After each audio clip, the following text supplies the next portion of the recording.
Hello guys, welcome back to our YouTube channel One to Step, and in today's tutorial video I'll be showing you guys how to copy user ID in Slack.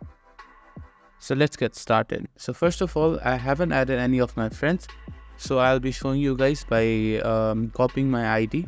So this is the same process for copying your friend's ID as well.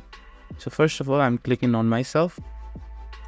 Here at the right corner you can see there are 3 dots, so just click on it and just scroll down.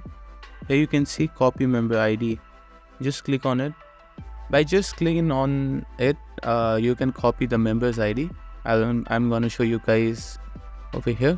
I'm pressing Command V. So guys, this is the user ID which you get from Slack, and this way you can also copy your friend's user ID. I hope you guys liked today's tutorial video. If so, make sure to like and subscribe to our YouTube channel, and don't forget to press the bell icon. See you guys in the next video. Peace.